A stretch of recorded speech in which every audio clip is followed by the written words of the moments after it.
কৃষ্ণ কৃষ্ণ সকললৈ প্ৰণাম জনাই শ্ৰীকৃষ্ণ গীতাৰ নৱম অধ্যায় ৰাজবিদ্যা যুগৰ পৰৱৰ্তী কীৰ্তন ভাগ আগবঢ়াইছোঁ। জয় গুৰু শংকৰ, জয় গুৰু মাধৱ, জয় শ্ৰীকৃষ্ণ। ইয়াৰ পিছত পৰৱৰ্তী অংশত শ্ৰীকৃষ্ণ ভগৱন্তই অৰ্জুনক কি কৈছে শুনা হওক। অনাদি ঈশ্বৰ সৃষ্টি অনাদি প্ৰলয়, কাল যেন মতে ভৈল শুনিও নিৰ্ণয়। যি কালত সংহাৰিয়া ভৈলা একেশ্বৰ, মহাজলে নিদ্রা পাশে গৈলন তয়েশ্বর। কত কালে নিদ্রা গোষী সজীবে ভৈলা মতি, ঈশ্বরত ব্যক্ত ভৈলা পুরুষ প্রকৃতি। প্রকৃতি পুরুষ যে কটাক্ষ করয়, সেই কটাক্ষতে কাল ভৈলা ধনঞ্জয়। প্রকৃতির জ্যোতি ব্যক্ত হয়ে তিনি গুণ, গুণময় সংসারত জানিব অর্জুন। ঈশ্বৰিক শক্তিটো ঈশ্বৰ অনাদি হয়, তেওঁৰ সৃষ্টি স্থিতি অনাদিকালৰ পৰা চলি আহিছে আৰু চলি থাকিব, ইয়াক কোনেও গম নাপায়। সেইকাৰণে তেওঁ অনাদি অনন্ত শাশ্বত সনাতন সদায় থকা, সদায় নিত্য নতুন হৈ থকা তেনেকুৱা ধৰণৰ এটা শক্তিৰ অধিকাৰী ঈশ্বৰ। গতিকে তেওঁ নিজে কাল হয়, সময়। আৰু সেই কালৰ কেনেধৰণে উৎপত্তি হৈছে তেওঁ অৰ্জুনক কৈছে। যি কালত যিটো সময়ত ঈশ্বৰে গোটেই প্ৰকৃতি বিশ্ব ব্ৰহ্মাণ্ডৰ প্ৰলয় কৰি বিলয় কৰি তেওঁৰ ভিতৰতে সমাহিত কৰি তেওঁ নিজৰ ঘামৰ জলতে শুই থাকে বহু বছৰ যোগনিদ্ৰাত। আৰু যেতিয়া তেওঁৰ সৃষ্টিৰ মন হয়, ইচ্ছা যায়, তেতিয়া পুৰুষ আৰু প্ৰকৃতিৰ দুটা তেওঁৰ ৰূপ লয়। আৰু সেই পুৰুষ প্ৰকৃতিয়ে সৃষ্টি কাৰ্য আৰম্ভ কৰে। যিদিনাৰ পৰা সৃষ্টি কাৰ্য আৰম্ভ হয় সিদিনাৰ পৰা কালৰ উৎপত্তি হয়। মানে সময়, সৃষ্টি হলে ধ্বংস হবই লাগিব। এটা সময়ত গৈ সেই সৃষ্টি যেতিয়া ধ্বংস হৈ যায় সেয়াই হল কাল। ৰাতিপুৱা যেতিয়া সূৰ্যটো উদয় হৈ পশ্চিমলৈ অস্ত যায়, এটা দিন আমাৰ গ'ল, সেয়া এটা সময়। গতিকে ৰাতিপুৱা সূৰ্যটো ঠিক উঠাৰ লগে লগেই সময়ৰ সৃষ্টি হ'ল। ঠিক তেনেধৰণে এটা শিশু যেতিয়া গৰ্ভস্থ হয়, সেই গৰ্ভস্থ হোৱা সময় কালৰ পৰাই তেওঁৰ মানে সেই কালটো বা সময়টো আৰম্ভ হয় একেবাৰে বুঢ়া বয়সলৈকে, যেতিয়ালৈকে মৃত্যু নহয়। তেতিয়া তেনেকুৱা ধৰণেই কালৰ সৃষ্টি হয় বুলি কৈছে ঈশ্বৰে। মানে সৃষ্টিৰ লগতে কালৰ সৃষ্টি হৈছে, সময়ৰ সৃষ্টি হৈছে। তাক আমি মৃত্যু বুলি ক'ব পাৰোঁ, ধ্বংসও বুলি ক'ব পাৰোঁ, বিলয়ও বুলি ক'ব পাৰোঁ। আৰু সেই প্ৰকৃতিৰ লগতে কি হ'ল, তিনি গুণৰ উৎপত্তি হ'ল। প্ৰকৃতি আমাৰ দেহটো, গোটেই বিশ্ব ব্ৰহ্মাণ্ডখন, এই দেহটোকে প্ৰকৃতি বুলি কৈছে। পুৰুষ মাত্ৰ ঈশ্বৰৰ যিটো শক্তি, সেইটো আত্মা, জীৱাত্মা বা পৰমাত্মা, সেয়া হ'ল ঈশ্বৰৰ শক্তি, সেয়া হ'ল পুৰুষ। প্ৰকৃতি আমাৰ দেহটো। গতিকে সেই দেহটোৰ এদিন, সেই দেহটোৰ ভিতৰত কি হয়, তিনিটা গুণ আহি গ'ল, সাত্বিক, ৰাজসিক আৰু তামসিক। সেই তিনি গুণৰ আৱৰ্তনত থাকি আমি কৰ্ম কৰি থাকিবলগীয়া হয়। তিনি গুণৰ যদি আৱৰ্তনৰ পৰা, তিনি গুণ আবৃত হোৱাৰ পৰা যদি আমি ৰক্ষা পাব লাগে, তেনেহলে একমাত্ৰ উপায় মাত্ৰ ঈশ্বৰৰ শৰণত শৰণ লৈ তেওঁৰ ভকতি কৰা। ৰাম কাল যাক বোলে তাৰ কহিলো ক্ৰম, নিৰ্গুণ ঈশ্বৰ কিন্তু হবাহাতে সম। কাল কেনেকে উৎপত্তি হ'ল, কেনেকে নিৰ্ণয় কৰে তোমাক মই কৰো, কিন্তু ঈশ্বৰ নিৰ্গুণ হয়। সেই কালৰ তেওঁ কোনো ধৰণে লিপ্ত নহয়। কালে তেওঁক একো কৰিব নোৱাৰে, কালে তেওঁৰ কোনো প্ৰভাৱ বিস্তাৰ কৰিব, তেওঁৰ ওপৰত কোনো প্ৰভাৱ বিস্তাৰ কৰিব নোৱাৰে। অৰ্জুনে বলান তা শুনিও কৃষিকেশ, সবাতো সমান তুমি নাহিৰে ৰাগ দ্বেষ। অভক্তে অমৃত দেই তাতো তুষ্ট নাই, অভক্তৰ সম্বন্ধে তুষ্ট পত্ৰ পুষ্প পাই। কৃষ্ণে বলে হবাতো সমান ৰূপ আমি, যাতো হবাহাৰ হৃদীশ্বৰ অন্তৰ্যামী। অৰ্জুনে কৈছে তোমাৰ মনত কোনো ৰাগ দেশ নাই, কাৰো প্ৰতি বেয়া ভাৱ নাই, কাৰো প্ৰতি ভাল ভাৱ তোমাৰ নাই। অভক্তই যদি অমৃত দিয়ে তেতিয়াও তুমি তাক তুষ্ট নোহোৱা। অভক্তবিলাকে অমৃত যদি দিয়ে, সোণৰ পাহাৰৰ সমান সোণ গহনাও যদি তেওঁৰ চৰণত অৰ্পণ কৰি তেওঁক পূজা কৰে, তেতিয়া তেওঁ সন্তুষ্ট নহয়। কিন্তু ভক্তসকলে, একেবাৰে দুখীয়া ভক্তসকলে বা কাৰোবাৰ শাৰীৰিক একেবাৰে মানে শাৰীৰিকভাৱে তেওঁ অসুস্থ হয় বা দিব্যাংগ টাইপৰ লোক, তেতিয়াও যদি তেওঁ মনেৰেই ঈশ্বৰক স্মৰণ কৰে, এটা ফুলৰ পাত, এটা নহ'লে ফুল, এটা তুলসীৰ পাত, অকণমান জল নহ'লে একেবাৰে অক্ষম হয় যদি তেওঁৰ মনতে যদি তেওঁ স্মৰণ কৰি থাকে ঈশ্বৰক, তেতিয়াহ'লে তাতেই তেওঁ সন্তুষ্ট হয় বুলি কৈছে। মই সকলোতে সমানভাৱে আছো, মই সকলোৰে অন্তৰত হৃদীশ্বৰ হয়, সকলোৰে হৃদয়ত মই অন্তৰ্যামী ৰূপে আছো সাক্ষী হৈ। যিজনে অগ্নিৰ আশী চাপয় সন্নিত, তাৰ শৰীৰৰ যেন দূৰহু শীত। দূৰে থাকি যিজনে অগ্নিক থাকে চাই, সিজনৰ শৰীৰৰ শীত নপলায়। অগ্নিৰ বিষম যেন নাহি একো কালে, মোক সেহি মত জানা পাৱেও পাখিলে। তেওঁ নিজকে অগ্নিৰ লগত তুলনা কৰিছে। মই একুৰা অগ্নি হওঁ, শীতৰ দিনত যদি কোনোবাই মোৰ ওচৰত আহে তেতিয়া তাৰ নিশ্চয় শীতটো গুচি যাব, মানে ঠাণ্ডা লগাটো গুচি যাব।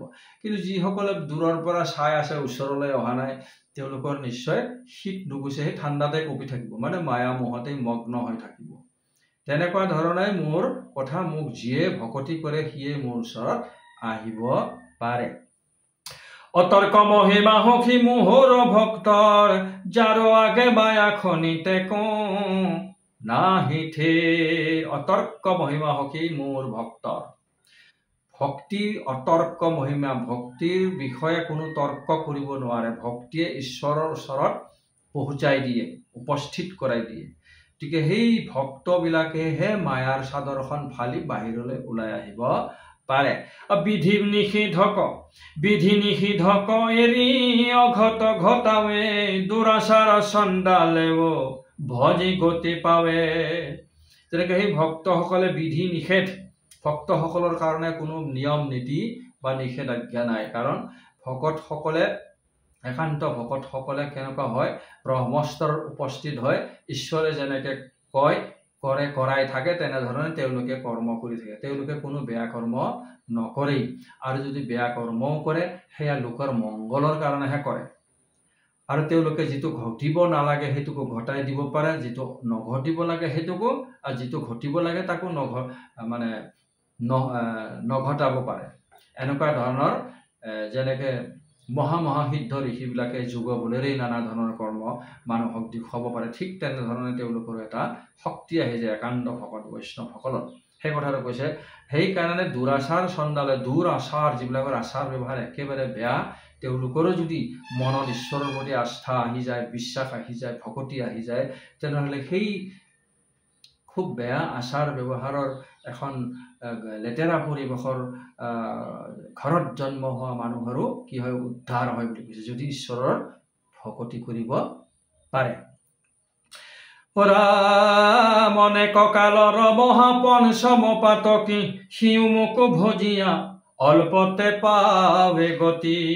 অনেক কালৰ পঞ্চম পাতকী, 5টা পাপ কৰা লোক, ব্ৰহ্ম হত্যা কৰা, কাৰোবাক হত্যা কৰা, যেনিবা গুৰু হত্যা, ব্ৰহ্ম হত্যা, আনৰ পত্নীৰ ওচৰত গমন কৰা, পৰপত্নী গমন, পৰদাৰ গমন যিসকো বলতে কয়, হিন্দী ওলাইছে, নমস্কাৰ।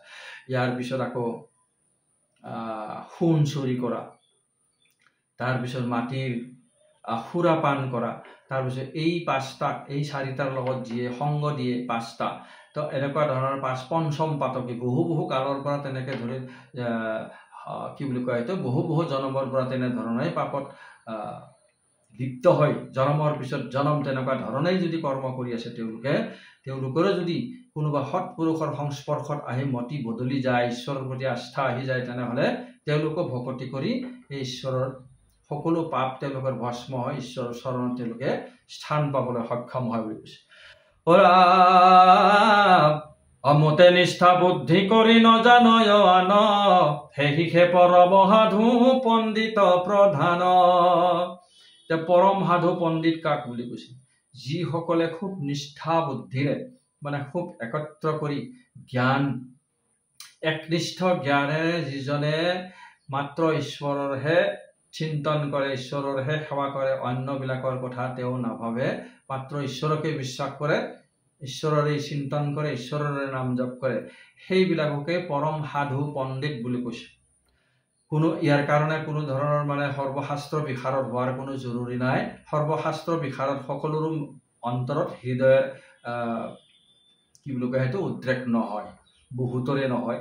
সি একেবাৰে হাজাৰজনৰ মাজত কোটি কোটি জনৰ মাজত কাৰোবাৰ এজনৰ হ'ব পাৰে যাৰ মানে আচলকে ভক্তি আহিছে আৰু সেইজনেহে জীৱন্ততে সংসাৰত থাকিও জীৱন্ততে বৈকুণ্ঠত থকাৰ লিখিয়া হয়।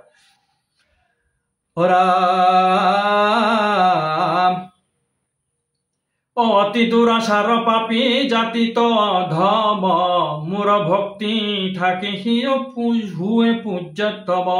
অতি দুৰাচাৰ পাপী জাতিত অধম একেবাৰে ভিন জাতিৰ মানুহ, আচাৰ ব্যৱহাৰ খুব বেয়া, খুব পাপী হয়, তেওঁ নানা ধৰণৰ অপকৰ্ম কৰি থাকে।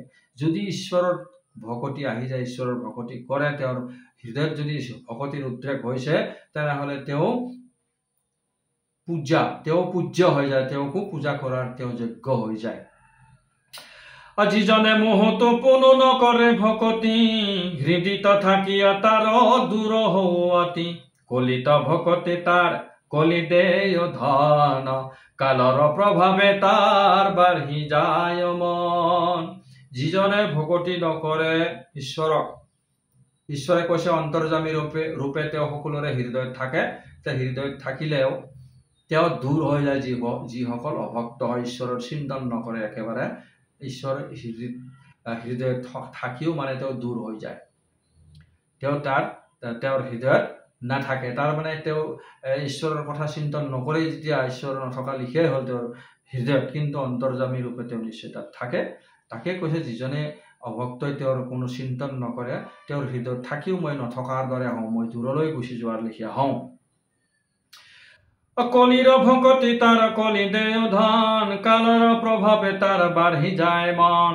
ধন ধান পুত্ৰ ভাৰ্যা বহুতৰে হয়, মোৰ কটাক্ষতে একেক্ষণে হুৱে লয়।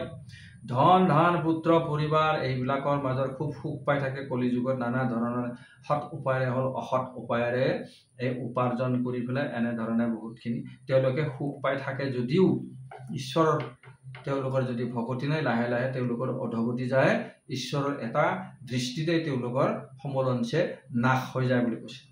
আৰু কলিও ঈশ্বৰৰে অধীন হয়। কলি হ'ল বেয়া ভাৱনাৰ এটা সময়, য'ত মানে মানুহে এই বেয়া ৰিপুবিলাকৰ বশৱৰ্তী হয়, কৰ্ম কৰিবলৈ লয়, সেয়াই হ'ল কলি। আৰু সেই কলিও ঈশ্বৰৰে অধীন হয় বুলি কৈছে। কলিতা কৃষ্ণ ধন ধান পুত্ৰ ভাৰ্যা বহুতৰ হয়, মোৰ কটাক্ষতে কেক্ষদে হুৱে লয়। কলিও মোহৰ দাস জানা কুন্তি হুত, মোৰ ভক্তি বিনা নাহি তৰে কদাচিত। কলিও ঈশ্বৰৰে দাস বুলি কৈছে। হে কুন্তিসুত ধনঞ্জয়, কলিও মোৰেই দাস হয়। কলিৰ প্ৰভাৱত ঈশ্বৰ কেতিয়াও নাহে। ঈশ্বৰ সকলোতে সমানভাৱে থাকে, সকলোকে সমানভাৱে চায়। তেওঁৰ কোনো ভাল লগা বেয়া লগা কোনো নাই। তেওঁ সকলোতে সমান, তেওঁ স্থিতপ্ৰজ্ঞ হয়। আৰু তেওঁৰ ভক্তি বিনা সেই কলিৰ পৰা উদ্ধাৰ পোৱাটো মুস্কিল আছে, দুৰ্বাসনাৰ পৰা উদ্ধাৰ পোৱাটো মুস্কিল। মানে সেইটো গৈ গৈ আকৌ সেই জনম মৰণ চক্ৰতে পৰেগৈ। যদি দুৰ্বাসনাই আগুৰি ধৰে, তেনেধৰণে জীৱন কটায়, তেনেহ'লে জীৱন মৰণ চক্ৰতেই ঘূৰি থাকিব লাগিব। ৰাম নকৰে বিশ্বাসমুত, নানা দেৱ পূজে, গংগাক এৰিয়া যেন কুপুদকে মজে। যিসকল সকামী হয়, ঈশ্বৰক ভকতি কৰিলে, নিৰ্গুণ ঈশ্বৰক ভকতি কৰিলে কিনো পাম? গতিকে সেই সকাম দেৱতাসকলক পূজা কৰা, তেওঁলোকে তেনেধৰণে ভাবি শাৰীৰিক সুখৰ বাবে, নিজৰ এই অস্থায়ী জীৱনটোৰ অকণমান সুখৰ বাবে কি কৰে, সেই অস্থায়ী দেৱতাসকলক পূজা পাতল কৰে বুলি কৈছে ঈশ্বৰে। গংগাত স্নান কৰিব এৰি সৰু সৰু কুঁৱাত স্নান কৰে। তাতে সৰু সৰু কুঁৱাবিলাকক দেৱতাসকলৰ লগত তুলনা কৰিছে। আৰু গংগা হ'ল পবিত্ৰ জল, ঈশ্বৰৰ দ্বাৰাই সৃষ্টি হৈছে, গতিকে তাত ঈশ্বৰ সমাহিত হৈ আছে, সেই গংগা পবিত্ৰ হয়। গতিকে গংগাৰ জলত গা ধুব এৰি সৰু সৰু কুঁৱাত গা ধুই আছে, মানে ঈশ্বৰক আৰাধনা কৰিব এৰি সৰু সৰু তেওঁৰে অংগ দেৱ দেৱীসকলৰহে পূজা কৰি থাকে বুলি কৈছে, যিসকল অভক্ত হয়। এইখিনিলৈ আজি সামৰিছোঁ।